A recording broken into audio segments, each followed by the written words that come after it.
Terima kasih pemirsa masih bersama kami dalam Damai Indonesiaku. Sebelum saya bacakan pertanyaan atau sudah akan dibacakan nanti oleh guru-guru kami, pertanyaan sudah masuk lewat Instagram @damaiindonesiaku_tv1. Saya akan persilakan terlebih dahulu jamaah yang sudah siap dengan pertanyaan atas nama Mas Rizal ya, betul? Silakan boleh berdiri Mas Rizal, nanti akan dijawab oleh Kiai Haji Syarif Matnaji. Silakan. Bismillahirrahmanirrahim. Assalamualaikum warahmatullahi wabarakatuh. Waalaikumsalam warahmatullahi wabarakatuh. Perkenalkan Pak Kiai, saya Rizal, izin bertanya. Dalam dunia pekerjaan kita kan ada beberapa orang ketika kita naik jabatan atau naik pangkat itu ada beberapa orang yang tidak suka dengan kita. Nah itu cara menyikapinya seperti apa? Dan kita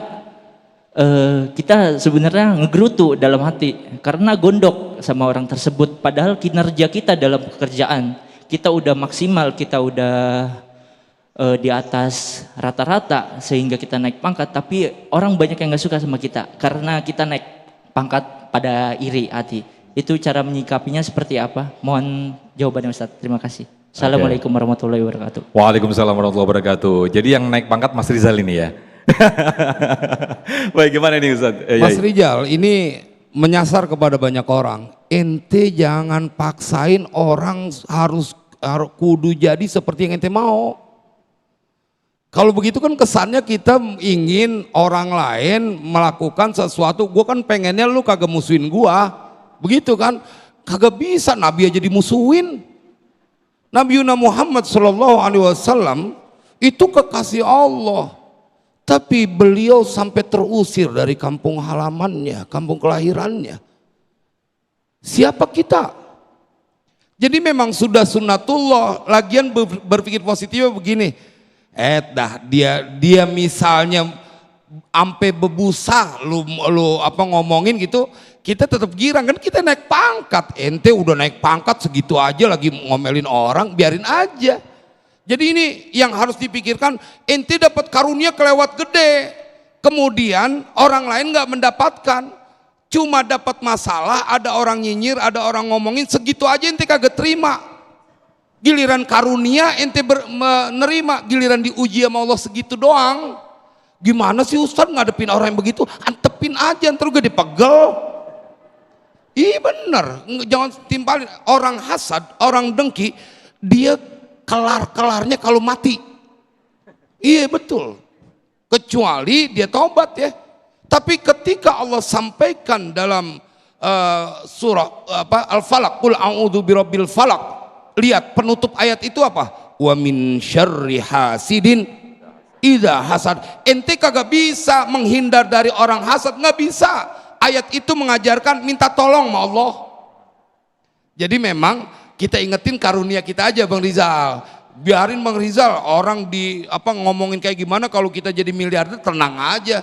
Tapi tanya sama orang yang lagi banyak urusan. Jangan kata ente katain, ente puji dia marah. Orang lagi banyak urusan, lagi puyeng, gak punya duit, ente puji, ngamuk, apalagi ente katain. Lu ngatain gua ya, padahal kita lagi puji. Emang uring-uringan kalau lagi gak punya duit.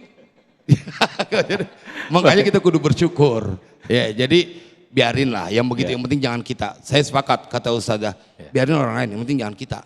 Selamatkan duniamu dan akhiratmu. Masya Allah. Mudah-mudahan naik pangkat terus lah. Amin. Baik Mas, terima kasih Kiai Syarif Matnaji atas jawabannya. Nah berikutnya kami persilakan Ustazah terlebih dahulu untuk membacakan Instagram kami @damaiindonesiaku_tv1 atas nama Gilbranik. Ustazah, boleh dibacakan pertanyaan sekaligus dijawab Ustazah. Ini ada pertanyaan dari Gilbranik. Assalamualaikum, saya mau nanya, kalau emak marah-marah dia ngomongnya yang jelek-jelek Pak Ustadz, berarti ini pada Pak Ustadz ini ya, bukan Bu Ustadz. Ya nggak apa-apa juga Ustazah. Mohon penjelasannya Pak lagi tuh berarti. Iya, Masya Allah.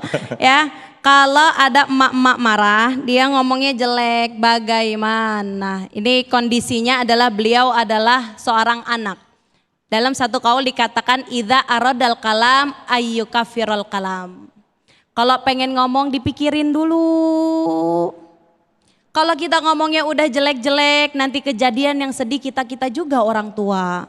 Maka agama kita Islam mengajarkan yang namanya meredam amarah dan emosi.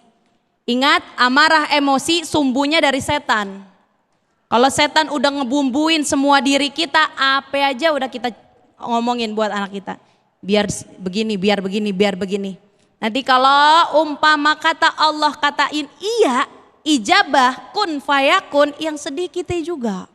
Maka sikap kita sebagai anak bagaimana? Sabar. Kalau kita sabar punya orang tua yang begitu, jadi pahala buat kita. Kita minta sama Allah, ya Allah, kalau doa jelek-jelek atau sumpahan jelek-jelek dari orang tua kepada saya, tolong yang jelek buang-buang. Minta tolongnya sama Allah. Tetap wasta'inu bisabri wassalah. Gabungin dengan doa, gabungin dengan sabar, gabungin dengan sholat.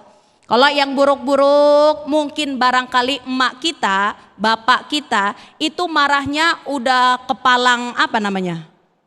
Udah kepalang apa? Udah marahnya luar biasa. Baru biasanya dia nyumpah ini dan itu. Nggak pakai mikirin nanti akibatnya bagaimana. Nggak pakai mikirin nanti bagaimana kejadiannya. Karena lagi ngeluapin yang namanya emosi. Tapi orang tua yang udah terlanjur begitu, banyakin istighfar. Astagfirullahaladzim, ya Allah tolong cabut perkataan-perkataan yang jelek-jelek tadi.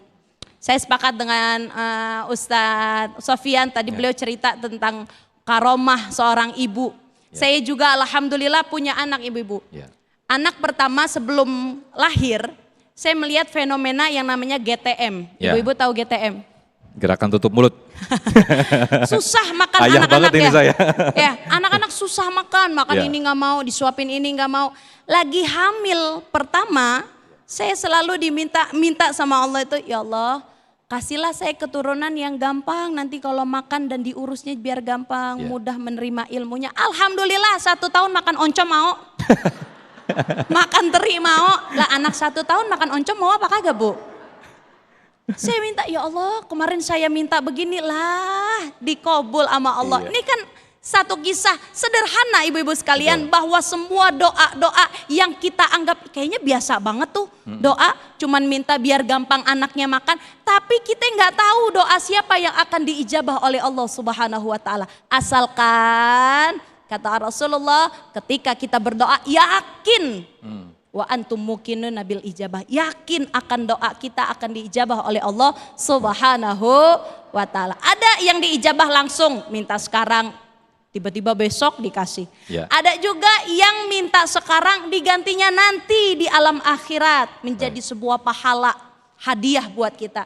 Ada juga yang diganti dengan yang lebih baik dari apa yang kita minta. Lebih berkah, lebih manfaat ya. Jadi jangan pernah mengedepankan kayaknya doa kita nggak diijabah. Pasti doa kita diijabah, asalkan ketika berdoa yakin kepada Allah dan juga sabar. Masya Allah.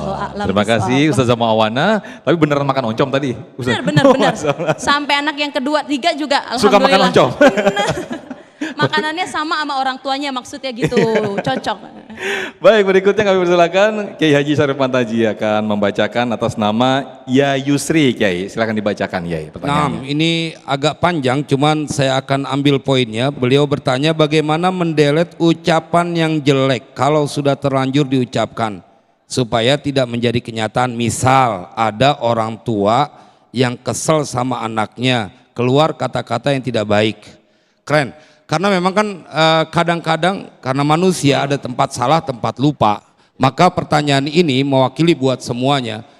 Kalau itu kesalahan kepada Bani Adam, maka ini berkaitannya dengan orang lain, kita kudunya minta maaf juga sama dia. Tapi konsep Al-Quran secara keseluruhan, bahkan engkau berpotensi untuk dirindukan surga. Jadi kenapa tadi yang keempat saya belum teruskan ayatnya, rupanya ada pertanyaan yang saya harus jawab. Walladzina idza fa'alu fahishatan aw zalamu anfusahum dzakarullaha fastaghfaru lidzunubihim wa may yaghfirudz dzunuba illallah wa lam yusirru 'ala ma fa'alu wa hum ya'lamun. Maka kalau tadi studi kasusnya orang tua yang udah ketelanjuran nyumpain anaknya karena meluapkan emosi yang saat itu uncontrol, dia nggak bisa menjaga. Terus kemudian dipikir alus-alus, kesian juga nih bocah bakalannya susah. Kan emak begitu, bapak begitu.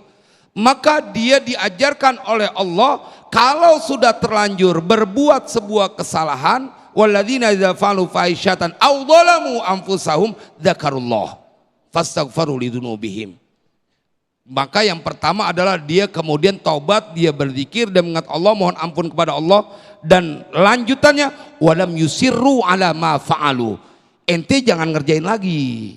Jadi memang inilah pertanyaan ini contoh yang dipilihkan yang terjadi pada banyak orang tua. Iya, gue nyesel, gue ngajok ngomong begitu. Akhirnya anak gue jadi susah karena keramat. Ingetin buat pemirsa TV One dimanapun engkau berada, bila berhadapan dengan orang tua, kau tidak bisa untuk menjadi orang yang gegabah, karena mereka direkomendasi oleh Allah. Ridallah fi ridal walidain. Tanya pada dirimu, bila kesusahan saat ini masih terjadi pada dirimu, lihat bagaimana kau memperlakukan kedua orang tua. Nggak ada siksaan dari dosa yang dipercepat kecuali diantaranya adalah durhaka sama orang tua. Dan tidak mungkin anak yang berbakti dibikin susah urusan dunia. Maka mafhum mukhalafahnya, bila engkau susah urusan dunia, ketahuilah kau hanya mengaku cinta dengan lisan, hatimu sesungguhnya tidak punya cinta kepada orang tua. Saya perlu sampaikan supaya kita tidak mengeluh kepada keadaan. Ya. Kenapa Ustadz urusan saya jadi susah melulu? Ya. Ente nyusahin orang tua melulu. Hati-hati, karena ini tadi pertanyaan mewakili orang tua yang dia sudah terlanjur mengucapkan, dia sadar, kesian, karena dia tahu bobot dari doa orang tua begitu dahsyat dan tidak tertolak. Mudah-mudahan ini mengingatkan buat kita semua. Masya Allah, terima kasih Kiai Syarif Mataji. Ini menjadi evaluasi sekaligus renungan bagi kita semuanya untuk kembali merefleksikan diri kita. Jangan-jangan ketika hidup kita susah atau kita selalu ditimpa masalah, menjadi evaluasi bagi diri kita, apakah kita masih punya salah dan dosa kepada kedua orang tua kita. Untuk itu segera kita minta maaf kepada kedua orang tua kita. Nah pemirsa, di segmen berikut kita akan berdoa bersama-sama yang insya Allah nanti akan dipimpin oleh guru kita Kiai Haji Syarif Mataji. Untuk itu tetaplah bersama kami dalam Damai Indonesiaku. Usai jeda kami kembali.